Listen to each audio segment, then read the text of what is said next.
Bien, avanzamos en otros temas. Amarillos por Chile se declaró en estado de alerta máxima, esto por algunos de los artículos que han sido aprobados de la Convención Constitucional. El movimiento acusa que algunas iniciativas buscan implementar refundaciones desde cero. Vamos a conversar sobre este tema y vamos a tomar contacto con Mario Weisblut, integrante de Amarillos por Chile. ¿Cómo está, Mario? Buenos días. Hola, ¿cómo estás tú? Muy bien. Saludarte. Alerta máxima, decían ustedes en este comunicado, Mario. ¿Cuál o qué es lo que más les preocupa o los hace insistir en esta alerta que ya habían advertido hace algunas semanas también en este grupo que comenzó un poco más pequeño y ahora ha tomado un poco más de fuerza, Mario?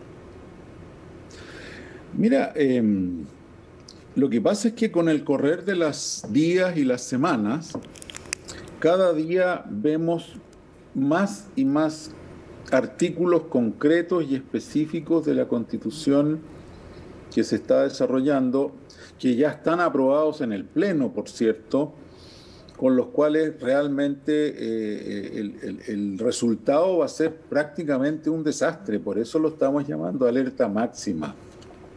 Se están aprobando artículos que fragmentan completamente el Estado chileno, desmembrándolo y no estoy exagerando, más de 400 autonomías diferentes, cada una con su propio estatuto político, administrativo. Después se establece un trato constitucional privilegiado para algunos, se desarma el Poder Judicial, pierde todo tipo de fuerza, la Corte Suprema, la autoridad presidencial, se debilita el Senado. Por último, también se precarizan y anulan derechos de propiedad. Mario. Lo que está pasando, ¿sí? ¿Te escucho? Sí, en algunos específicos para ir en línea con lo que nos va diciendo y esta preocupación que dicen tener en este grupo denominado Amarillos por Chile, dicen que una cosa es promover la dignidad en el reconocimiento de los pueblos originarios, que era ahí lo que usted señalaba, y de sus derechos, y otras muy distintas, es decir, que son naciones facultados para legislar como quieran, organizarse como quieran o impartir justicia de la manera que quieran. También en línea con lo que usted señalaba, Mario, ¿qué efectos podría tener esto en la práctica una vez que se comience a hablar de la autonomía, por ejemplo, de estos grupos en particular? Bueno, lo que se podría vivir en muchas comunidades indígenas es lo que estamos viendo que ocurre en Temucuicui hoy día de facto. Tal cual, ¿no? Como dijo semi en broma, semi en serio, una de las constituyentes indígenas, tal vez habría que ir pensando en sacar visa. El punto es el siguiente. En Temucuicui vive un cierto porcentaje de pueblos originarios, mapuches, y otro cierto porcentaje de chilenos que no tienen nada que ver con los mapuches, que quedan sujetos entonces a una especie de dictadura local en Temucuicui y como Temucuicui en muchos otros lugares del país, ¿no? Y eso a mí me parece que no es aceptable. ¿Se podría agudizar, por ejemplo, un conflicto mapuche como se vive ahora? Y ahora le pregunto desde el otro lado, entonces, ¿cómo se podría reconocer a los pueblos ahora que es la opción, y sobre todo aquellos constituyentes que están ahí precisamente para reivindicar a los pueblos que representan? Bueno, a ver, yo creo que no hay, no quiero exagerar, pero probablemente no haya ningún amarillo que no crea que se le ha maltratado a los pueblos originarios en Chile. Ciertamente han sido expoliados de sus derechos. Lo mismo hablo de la descentralización. Todos creemos en la descentralización, pero no de la manera prácticamente enfermiza con que se está desarrollando. ¿Me explico? Que haya un reconocimiento a los pueblos indígenas, por ejemplo, con participación en el Congreso, en ciertos órganos jurisdiccionales, me parece muy bien. Yo creo que todos reconocemos eso, pero no a los extremos en que se está llegando. Es extremista, esa es la palabra correcta, extremista, en relación tanto a los pueblos indígenas como a una descentralización enfermiza. Ahora la Convención Constitucional sabemos que desde el día 1 están contra el tiempo y lo que se ha dicho a través de Amarillos por Chile es que no ha habido diálogo. ¿Usted cree que el diálogo va porque el tiempo apremia o porque tampoco hay voluntad de diálogo? Estoy convencido de que no hay voluntad de diálogo. Más allá del tiempo. De la convención no hay voluntad de diálogo, no la hay.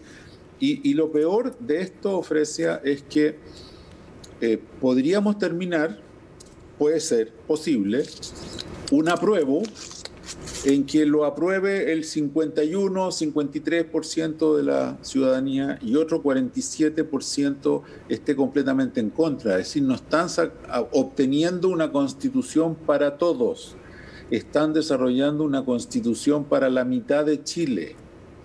Y eso nos puede sumir en un caos posterior a la aprobación de la Constitución. Pero el caos, eso es un hecho bien subjetivo, Mario, porque, por ejemplo, que pase o que se agudice el conflicto en la Araucanía o lo que está pasando en Temucuicui, eso no se puede adelantar si eso va a ocurrir así.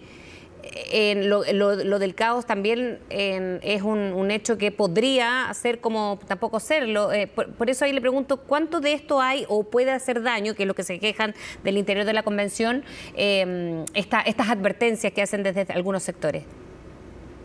Es decir, a ver, no estoy refiriéndome solamente al tema indígena, no estoy refiriéndome a eso únicamente.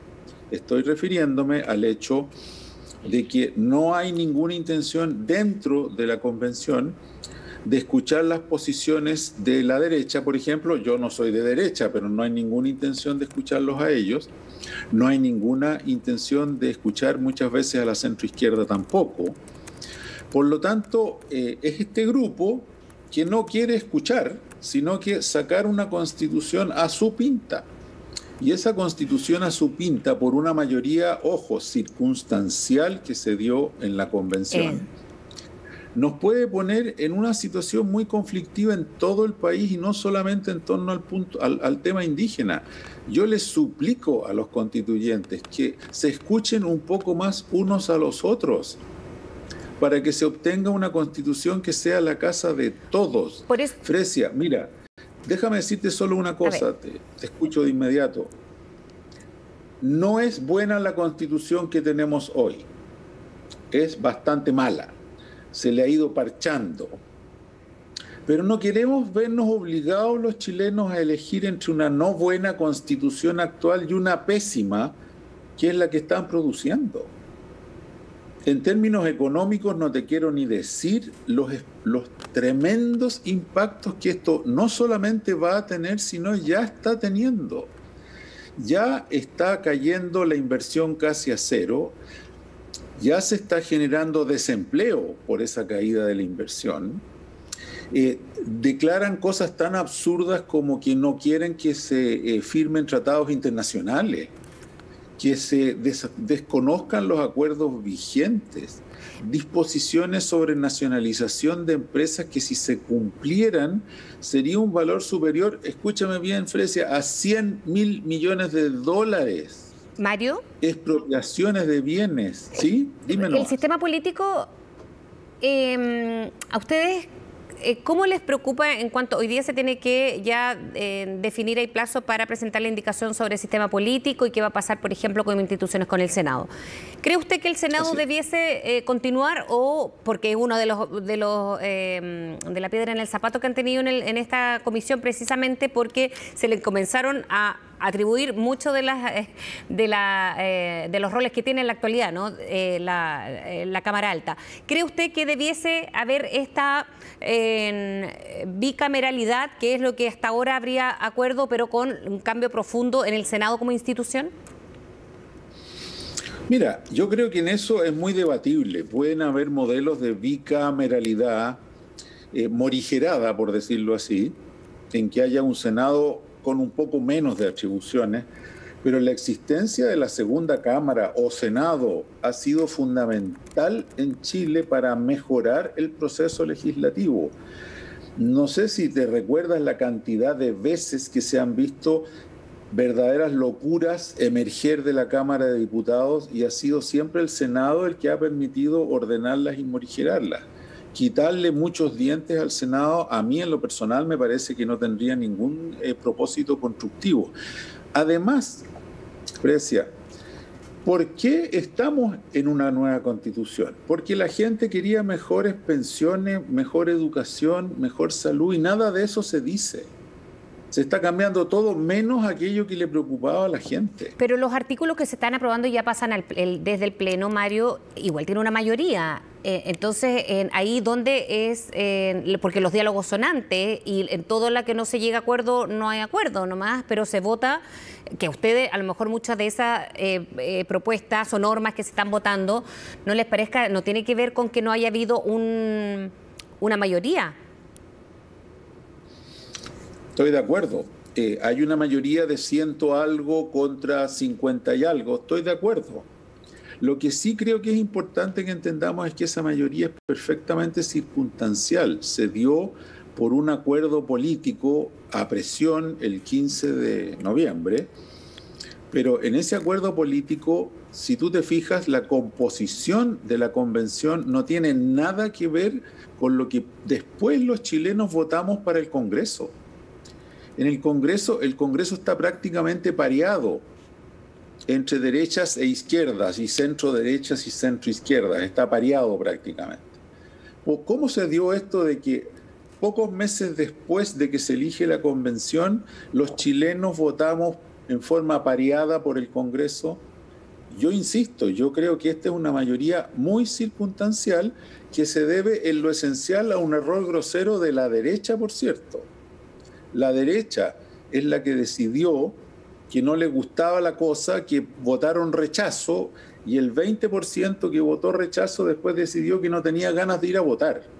Esa es la razón por la cual se produjo ¿Y ese grupo de derecha usted cree que ha sido escuchado? Porque en algún minuto se habló hasta que se había vetado a ese sector en la convención. Bueno, el pequeño sector de la convención está vetado, pero lo que estamos viviendo en cuanto a la composición de los constituyentes es por error de la derecha.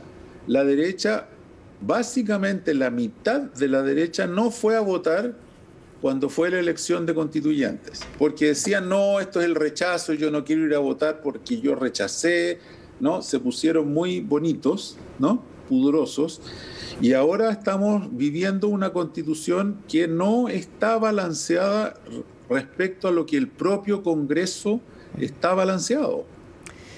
Bien, Mario Weissbluth, muchísimas gracias por haber hablado con nosotros esta mañana. Vamos a seguir atentos, sobre todo hoy en la